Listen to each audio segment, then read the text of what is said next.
कल बंगाल विधानसभा 2026 के चुनाव के प्रथम चरण में मतदान के सारे बंगाल के रिकॉर्ड तोड़ते हुए बंगाल की जनता ने अभूतपूर्व उत्साह और जोश के साथ बंगाल में परिवर्तन के लिए वोट डाला है। मतदान का जो प्रतिशत सामने आया है वो पूरे देश के लोकतंत्र में भरोसा करने वाले लोगों का उत्साह बढ़ाने वाला है।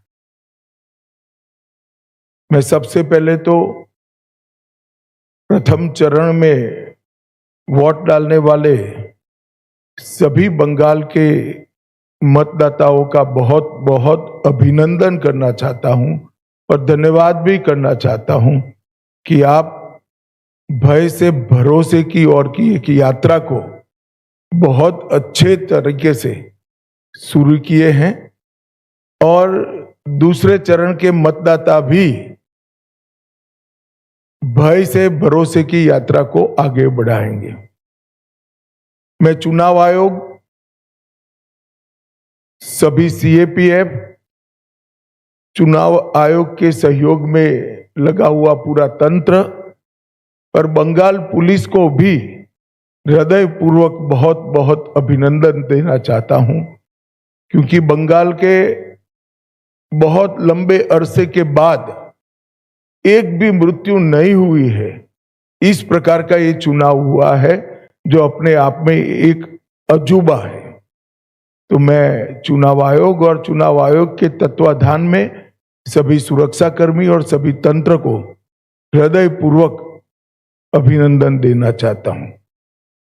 हमारे पास जो फीडबैक है उसमें बंगाल की जनता ने अपना भविष्य पहले चरण में ही तय कर लिया। कवि गुरु टैगोर, महान सुभाष चंद्र बोस और खुदीराम बोस की ये भूमि ने विकास को चुना है और नरेंद्र मोदी जी के नेतृत्व में भारत के विकास की जो यात्रा चल रही है उसमें बंगाल के प्रथम चरण के मतदाताओं ने स्पष्ट कर दिया है कि बंगाल भी उसमें जुड़ने जा रहा है। 16 जिलों की 52 सीटों पर 92.98% मत ये निश्चित रूप से बताता है कि दीदी जाने वाली है और भाजपा आने वाली है। भय जाने वाला है और भरोसा आने वाला है। हमने कल देर रात तक हमारे सभी विधानसभा के कार्यकर्ताओं के साथ भारतीय जनता पार्टी बंगाल की टीम ने एक असेसमेंट करा है, जो पोलिंग हुई है वैसा इसका, और मैं स्पष्ट रूप से आपको बताना चाहता हूं 152 सीटों में से 110 से ज्यादा सीटें भारतीय जनता पार्टी जीतने जा रही है। इसका मतलब है कि दूसरे चुनाव चरण को मिलाकर हम प्रचंड बहुमत के साथ बंगाल में शुद्ध रूप से भारतीय जनता पार्टी की सरकार बनाने वाले हैं। मित्रों, मैं थोड़े आंकड़े भी देना चाहता हूं। 16 के चुनाव में 1278 लोग घायल हुए थे, 21 में 1681, 23 के पंचायत में 664 और 24 के आम चुनाव में 761। उसकी तुलना में 30 से कम लोग कल घायल हुए। ये बताता है कि बाय एंड लार्ज चुनाव शांतिपूर्ण तरीके से हुआ है और मृत्यु का आंकड़ा एक भी नहीं है। और ये जो चुनाव बढ़ा है, मतदान बढ़ा है, वो भारतीय जनता पार्टी की सरकार बनाने का, परिवर्तन का मतदान है। क्योंकि जिस तरह से प्रधानमंत्री जी और हमारे बाकी नेताओं की रैलियों को प्रतिसाद मिला है, रोड शो को प्रतिसाद मिला है, वो प्रतिसाद कल प्रथम चरण में बैलेट मशीन के अंदर बंद हो गया है। एक बहुत बड़ी आशंका यहां व्यक्त की जाती थी कि जन समर्थन तो है, मगर पोलिंग स्टेशन पर पहुंचेगा क्या? वो आशंका है आज समाप्त हो गई है और मुझे विश्वास है कि दूसरे चरण में और उत्साह के साथ मतदान होगा। अब दूसरे चरण की भी मतदाताओं की जिम्मेदारी है कि यही परिवर्तन के दौर को वो आगे बढ़ाएं। बहुत लंबे समय के बाद, जब कोई विपक्षी पार्टियां नहीं थी, हमारे देश की आजादी के बाद का वो दौर बात कर दीजिए, तो 5 तारीख के बाद अंग, बंग और कलिंग तीनों जगह भारतीय जनता पार्टी का शासन होगा, कमल का शासन होगा। और मैं मानता हूं ये निशानी हमारे पूर्वी भारत के लिए शुभांकर है। नरेंद्र मोदी जी ने 2014 में कहा था कि भारत की दोनों भुजाओं का, भारत माता की दोनों भुजाओं का सम विकास होना चाहिए। पश्चिम के क्षेत्रों में विकास काफी अच्छा हुआ है, कोई न कोई कारण से पूर्व के क्षेत्र पिछड़े हुए हैं। पूरा नॉर्थ ईस्ट, बंगाल, बिहार, उड़ीसा, ये पूरा भारतीय जनता पार्टी का शासन आने के बाद ये जो शुरुआत मोदी जी ने करी है पूर्व के विकास की, पूर्वोदय की, इसकी भी गति तीव्रता के साथ बढ़ेगी। मित्रों, एक बंगाल की मुख्यमंत्री जी अफवाह फैला रही हैं कि बंगाल में अगर भाजपा का शासन आया तो बाहरी लोग शासन करेंगे। मैं दीदी को बताना चाहता हूं, दीदी बंगाल का अगला मुख्यमंत्री बंगाल में ही जन्म लेने वाला, बंगाली मीडियम में पढ़ा लिखा और बंगाली बोलने वाला होगा। इतना ही है कि आपका भतीजा नहीं होगा, वो भारतीय जनता पार्टी का कार्यकर्ता होगा। अगली सरकार बंगाल के ही भारतीय जनता पार्टी के कार्यकर्ता ने बनानी है। भाइयों बहनों, भारतीय जनता पार्टी की सरकार बंगाल में बनने के बहुत बड़े मायने, हमारी सबसे पहली प्रायोरिटी होगी कि बंगाल की महिलाओं को हम सुरक्षा प्रदान करें, उनको भय से मुक्त करें। जिस राज्य की महिला मुख्यमंत्री ये कहती हो कि 7 बजे के बाद महिलाओं को घर से निकलने की जरूरत क्या है, मैं मानता हूं उनको शासन करने का कोई अधिकार नहीं। मैं आज बंगाल की माताओं बहनों को आश्वस्त करना चाहता हूं कि 5 तारीख को भारतीय जनता पार्टी की सरकार बनने के बाद रात को 1 बजे भी छोटी सी बच्ची, किशोरी स्कूटी लेकर निकलेगी, कोई गुंडा उसके सामने आंख उठाकर नहीं देख पाएगा। और ये प्रतीकात्मक रूप से हमने आरजी कर की पीड़िता की माताजी को और संदेश खाली की पीड़िता को भी हमने प्रत्याशी बनाया। जो बंगाल के टीएमसी के गुंडों की विक्टिम थी, वो असेंबली में बैठकर एक गुंडों के खिलाफ कठोर प्रशासन के नियम बनाने का काम करेगी। मुझे लगता है बहुत बड़ा परिवर्तन आने वाले दिनों में होने वाला है। और दीदी को महिला आरक्षण का विरोध करने का जवाब भी इस चुनाव में बंगाल की मातृशक्ति देगी, इसका मुझे पूरा विश्वास है। मित्रों, आज मैं बाकी सारे जो क्षेत्र बचे हैं उन लोगों को भी कहना चाहता हूं कि भारतीय जनता पार्टी की सरकार बनने के बाद व्यापारियों से कोई भतीजा टैक्स, भाईपो टैक्स नहीं लिया जाएगा। सिंडिकेट को हम समाप्त कर देंगे। जो प्रशासन का राजनीतिकरण हुआ है और राजनीति का क्रिमिनलाइजेशन हुआ है, वो एक प्रकार से नासूर बना हुआ है, उसको भी हम बंगाल की जनता को ये नासूर से मुक्त कराएंगे। बंगाल के अंदर आधुनिक खेती के लिए कोई संगठित प्रयास विगत 50 साल से नहीं हुआ है। मां गंगा की कृपा, जो कांप को ढोकर लाती है और पानी की उपलब्धता है, इसी के आधार पर यहाँ का किसान खेती करता है। आने वाले दिनों में हमने तय किया है कि किसान की खुशहाली के लिए यहाँ के सारे परंपरागत क्रॉप है, इसके बड़े रिसर्च सेंटर हम यहाँ पर बनाएंगे, चाहे आलू हो, चाहे धान हो, चाहे बंगाल की मालदा की मसूर आम हो, पान हो, इस सभी के लिए इसकी खेती को वैज्ञानिक तरीके से हम आगे बढ़ाएंगे। और एक भ्रष्टाचार प्रस्तापित इंस्टीट्यूशनलाइज करने का काम ममता बनर्जी ने किया है। 32 से ज्यादा घोटालों के माध्यम से 10,000 करोड़ से ज्यादा रुपयों का भ्रष्टाचार बंगाल में हुआ है। 10,000 करोड़ के रुपए।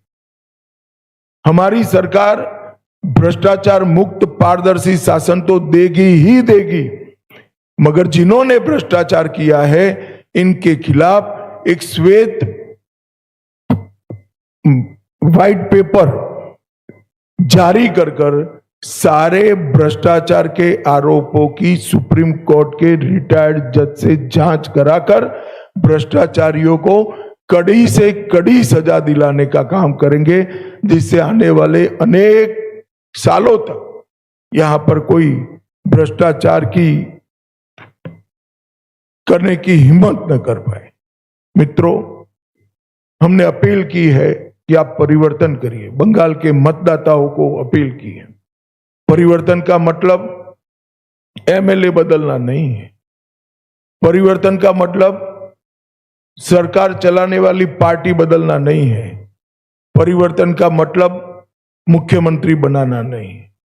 परिवर्तन का मतलब है घुसपैठ मुक्त बंगाल बनाना, घुसपैठ न हो ऐसी सीमाएं बनाना, भ्रष्टाचार से मुक्त प्रशासन देना, तुष्टीकरण की राजनीति से बंगाल को पूर्णतया मुक्त कर देना, रंगदारी और सिंडिकेट राज समाप्त करना, विकास की तेज रफ्तार, उद्योगों के लिए लाल जाजम बिछाकर उनका स्वागत और इसके माध्यम से युवाओं के लिए रोजगारी को आगे बढ़ाना, आधुनिक इंफ्रास्ट्रक्चर और इन्वेस्टमेंट दोनों के लिए short term long term policy बनाना और संसाधन जुटाकर इसको जमीन पर उतारना, कानून का राज प्रस्तापित करना, कैडर के राज से बंगाल की जनता को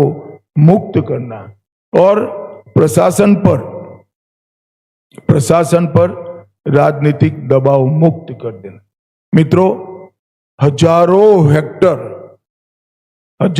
हेक्टर भूमि अनधिकृत एंक्रोचमेंट में है।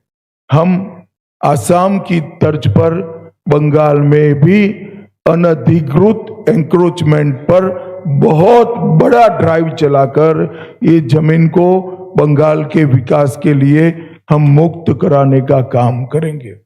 यहां पर धार्मिक उत्सवों पर हमले की जो परंपरा बनी है, हम सुनिश्चित करेंगे कि सभी प्रकार के धार्मिक उत्सव, चाहे रामनवमी हो, चाहे सरस्वती पूजा हो, चाहे दुर्गा विसर्जन हो, कोई इस पर हमला न कर पाए, वो सुनिश्चित करेंगे। अंत में मैं बंगाल की जनता को इतना ही कहना चाहता हूं, देश का एक बहुत बड़ा हिस्सा नरेंद्र मोदी जी के नेतृत्व में विकसित भारत की यात्रा में जुड़ चुका है। आपका प्यार, आपका उत्साह, आपका एक प्रकार का भरोसा, ये पूरे प्रचार अभियान में नरेंद्र मोदी जी के लिए सरफेस पर आकर दिखाई पड़ा है और मैं मानता हूं कि भरोसा वोट में कन्वर्ट होकर विजय भारतीय जनता पार्टी की कराएगा। मैं फिर से एक बार दूसरे चरण के सभी मतदाताओं को कहना चाहता हूं, भय मुक्त होकर मतदान करिए, अपनी इच्छा से मतदान करिए और मतदान में रेगिंग न हो, इसकी बहुत अच्छी व्यवस्था चुनाव आयोग ने की है। पुराने चुनाव भूल जाइए, आने वाले बंगाल के सुनहरे भविष्य के लिए हम मतदान करें और भारतीय जनता पार्टी की सरकार बनाए। और फिर से एक बार अंत में पहले चरण के मतदाताओं का और इलेक्शन कमीशन की अगुवाई में जो सारा तंत्र है उसका बहुत बहुत अभिनंदन, धन्यवाद। ধন্যবাদ। প্রশ্নোত্তর মৌমিতা চক্রবর্তী, জি 24 ঘন্টা।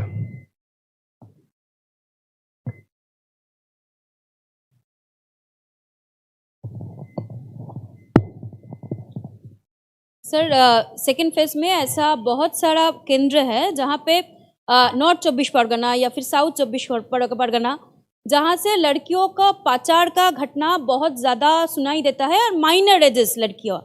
तो इस बारे में मतलब क्या व्यवस्था लिया जाएगा अगर भाजपा की सरकार आई तो? देखिए, ये मुझे कोई आश्वासन देने की जरूरत नहीं है। हमारा ट्रैक रिकॉर्ड है, जहां जहां भारतीय जनता पार्टी की सरकारें बनी, हमारी सबसे टॉप की प्रायोरिटी में से एक महिला सुरक्षा रही है और ये हमने कर कर भी दिखाया है।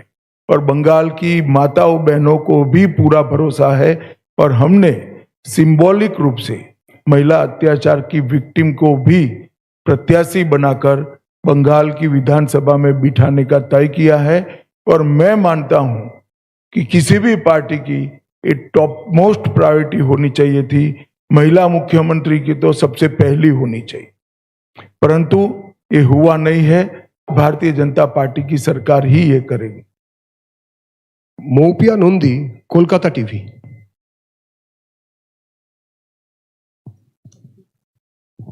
Good morning sir. सर, जो अगला जो नेक्स्ट दूसरा चरण पे जितने सारे सीटों में वोट है वो अभी तक आपके लिए थोड़ा सा टफ? नहीं, हमारे लिए तो पूरा बंगाल ही टफ था। 3 ही सीट थी हमारी। हमने ऐसे कई राज्य हैं जहां सीधी सरकारें बनाई, असम, त्रिपुरा, मणिपुर, ढेर सारे राज्य हैं ऐसे। और ये कोई नई बात नहीं है भारतीय जनता पार्टी। अभी तो हम 77 सीटों की पीठ पर बैठे हैं। यहां से सरकार बनाना बहुत सरल है और सरकारें भारतीय जनता पार्टी नहीं बनाती, सरकारें देश की जनता बनाती है, बंगाल की जनता बनाती है। हमने पूरे प्रचार में उत्साह देखा है। इस बार भाजपा की सरकार बनना सुनिश्चित है। आप भी भाजपा के लिए वोट कर दीजिए, आपका योगदान रजिस्टर्ड हो जाएगा। बैठिए। Rohit Khanna, times of India. Sir, 2 सवाल। Do you see, sir, this, and there is a palpable thing that, sir, there is a lot of anti-incumbency vote this time with the high turnout. Do you see, sir, this anti-incumbency vote fragmented? And also, do you see, sir, there will be a lot of seats where the winning margin will be very thin? मुझे तो tsunami दिख रही है भाई, और मुझे लगता है कि बहुत बड़े मार्जिन के साथ सीटें भी बढ़ेगी और सीट जीतने का मार्जिन भी बढ़ेगा। कल मैं मध्यम ग्राम में गया था, रात को जो नजारा दिखा है, मध्यम ग्राम में मैं चौथी बार प्रचार करने के लिए गया, पहली बार नहीं गया हूं। मध्यम ग्राम में रोड शो बहुत, मतलब मेरी कल्पना से बहुत बड़ा था।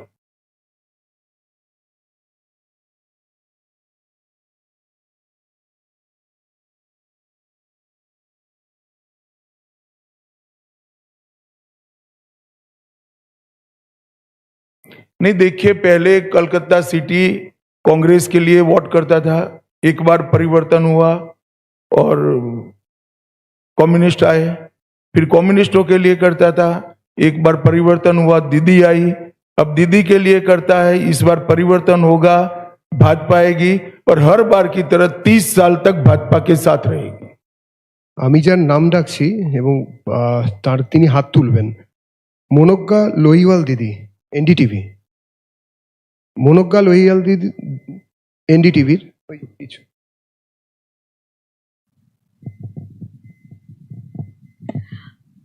अमित जी, मेरा सवाल ये है कि अभी तक प्रधानमंत्री नरेंद्र मोदी ने झालमुड़ी खाई है, नाव में आज सैर की है और उसके बाद गंगा नदी और बाकी सबकी बातें हुई हैं।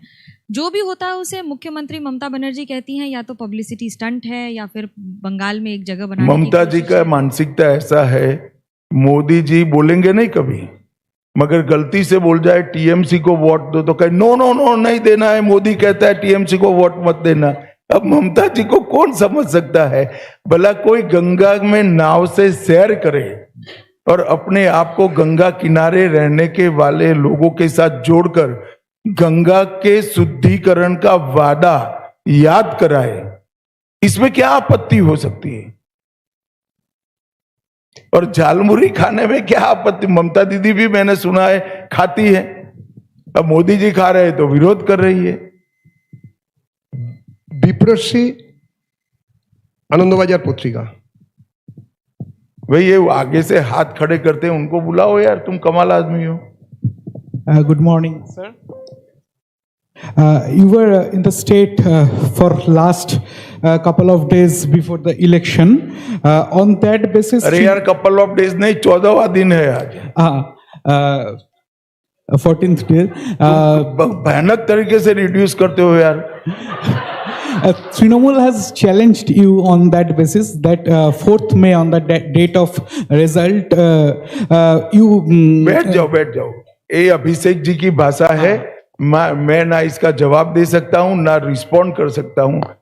मैं इस तरह की ओछी बातों का जवाब नहीं देता भैया, वो बोलते रहते हैं, समाज में कई प्रकार के लोग होते हैं। अंजना ओम काश्यप आज तक। गृह मंत्री जी, मेरा सवाल आपसे ये है कि हाल में कई राज्यों में हमने देखा कि एक प्रो इनकम्बेंसी रही अब हाई वोटर टर्नआउट में। उस कॉन्टेक्स्ट में अगर पश्चिम बंगाल में इस वोटर टर्नआउट को देख रहे हैं जो कि अब तक का सबसे प्रचंड है, तो क्या आधार है कि आप इसको बीजेपी के पक्ष पर मान रहे हैं? जो आपको फीडबैक मिला हो, अगर वो थोड़ा विस्तृत करके आप बता सकें। देखिए, यहां एंटी इनकम्बेंसी चरम पर है, गत चुनाव में भी चरम पर थी, मगर गत चुनाव में वोटिंग जितना भयमुक्त होना चाहिए उतना नहीं हुआ था। ढेर सारे बूथ लूटे गए थे, ढेर सारी जगह पे गांवों से मतदाता को निकलने नहीं दिया गया था। वहां तक कि हमारे कुछ कार्यकर्ताओं ने प्रयास किया था कि तृणमूल के झंडे लेकर जुलूस निकाल कर वोट डालने जाए तो शायद देने देंगे, मगर ये भी सफल नहीं हुआ था।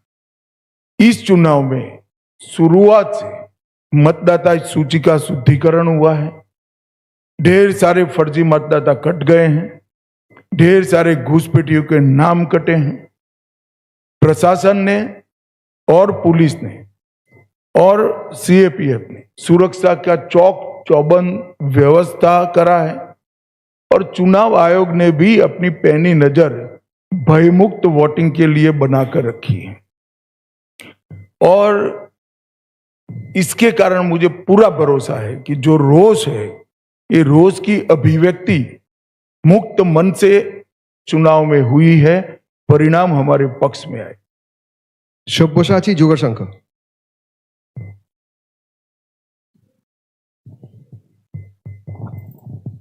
सर, पहले दफा जो मतदान हुआ है इसमें आप लोग दावा कर रहे हैं कि 110 के ऊपर जाएगा, लेकिन तृणमूल कांग्रेस का दावा है ये एसआईआर के अगेंस्ट में वोट जा रहा है। इसके विषय में आपको क्या टिप्पणी है? कुछ नहीं कहना है, सबको जो भरोसा है वो बताना चाहिए जनता को।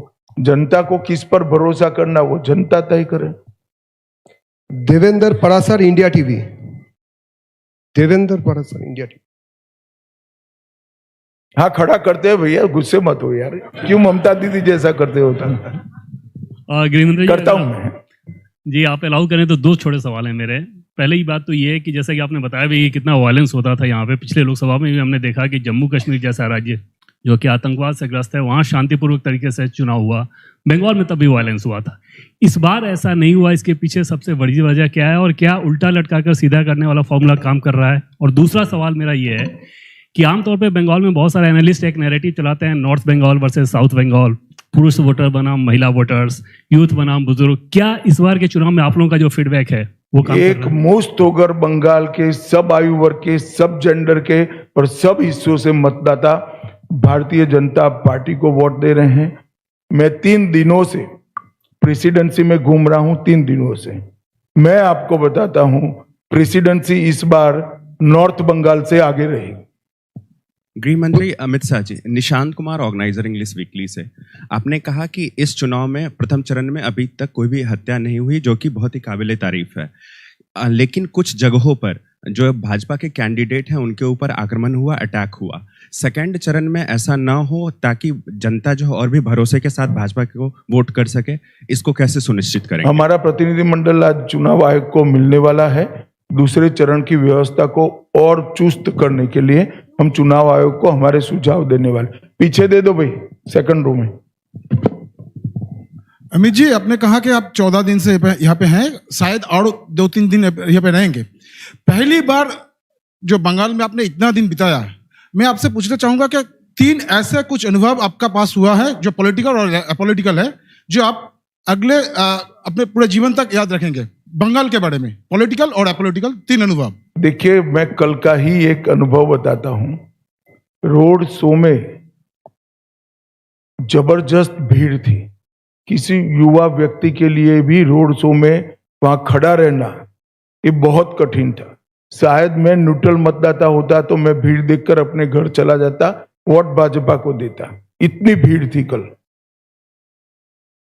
एक वृद्ध माता जी, मेरा अंदाजे 80 साल की होगी, इतने धक्के खाकर वहां पर खड़ी थी। मैं अपनी धुन में गाड़ी में बैठ गया और उस वक्त मेरी नजर पड़ी कि माता जी कुछ हाथ हिलाकर कह रही है। मैं उतर कर गया। उन्होंने जिस प्रकार से मुझे आशीर्वाद दिया है, ये व्यक्तिगत बात नहीं है, ये भारतीय जनता पार्टी को उनका आशीर्वाद है। इतने धक्के खाकर भाजपा के समर्थन में वहां खड़ा रहना ही आशीर्वाद है। मगर फिर भी आगे आकर पुलिस की बैरिकेड को लगभग तोड़कर मिलकर आशीर्वाद दिया है। मैं मानता हूं ये मेरे जीवन का बहुत बड़ा अनुभव है। मुझे ये एनक है, वो भी एक ऐसी ही माता जी ने भेंट किया हुआ है। और इस प्रकार के आशीर्वाद व्यक्तिगत जीवन में बहुत बड़ी ताकत और हौसला देते हैं। फिर ये भाईपो कितनी भी गाली बोले कोई असर नहीं होती है। जब इतनी बूढ़ी माँ आशीर्वाद देती है कुछ नहीं होता। विकास वादौड़िया, एनडीटीवी। हाथ खड़ा कीजिए।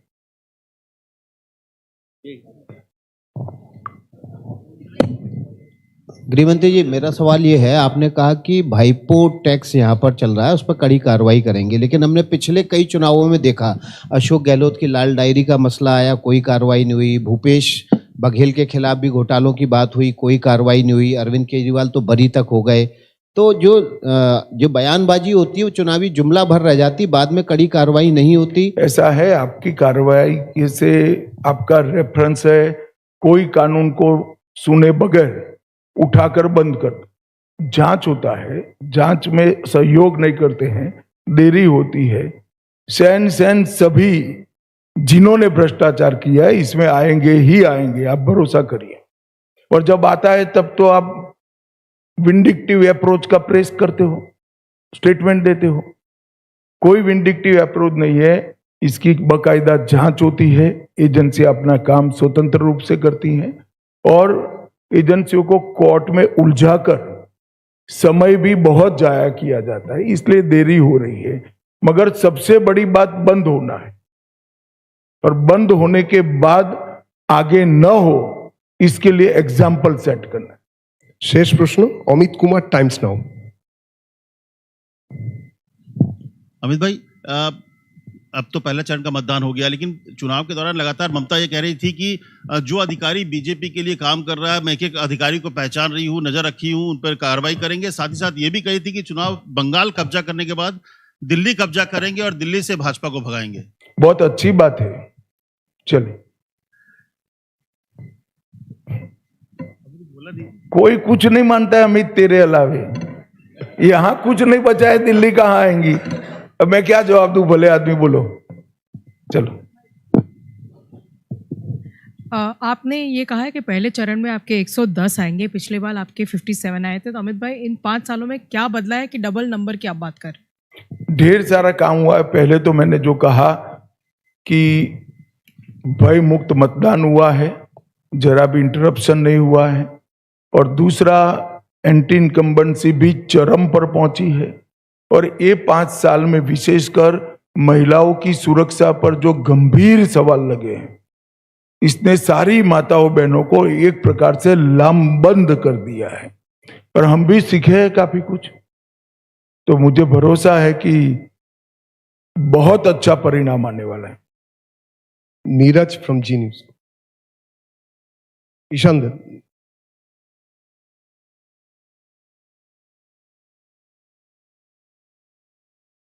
एक सेकंड।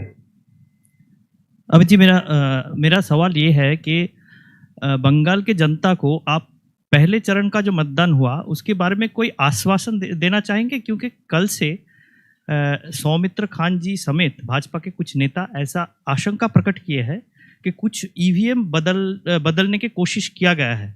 ऐसा कुछ हो सकता है क्या? हमने वो आशंका को चुनाव आयोग के सामने रखा है। मुझे विश्वास है चुनाव आयोग पूरी जांच पड़ताल करेगी। नीरज जी, जी न्यूज।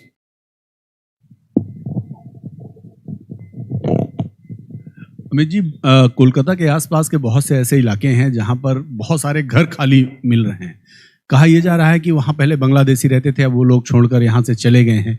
तो ये चुनाव की आहट से पहले ही बहुत सारे घर खाली हैं, लेकिन अभी बहुत सारे ऐसे घर भी हैं जहां लोग कहते हैं कि अभी घुसपैठ है, लोग रह रहे हैं, और बड़े ऑर्गेनाइज वे में घर मकान बसाने का काम किया गया था। तो क्या आपको लगता है कि सरकार आने के बाद इनको सबको चिन्हित किया जाएगा और बारी बारी से सब खाली कराया जाएगा? नहीं, निश्चित रूप से हमारी पहले नंबर की प्रायोरिटी है बाढ़ पर सीमा का जो छिद्र है वो भरकर सीमा लगाना, एक एक घुसपैठियों को चिन्हित करना, घुसपैठियों को गलत पहचान पत्र बनाने वाले अफसरों को चिन्हित करना और बंगाल को घुसपैठियों से मुक्त बनाना, ये हमारा सबसे पहला प्रायोरिटी है। चलिए भैया, धन्यवाद। आप खींच खींच कर आप लोग सवाल बना रहे हैं। धन्यवाद, बहुत बहुत धन्यवाद। সবাইকে ধন্যবাদ। এদিকে সাংবাদিক সম্মেলন এখানে শেষ হচ্ছে। ধন্যবাদ।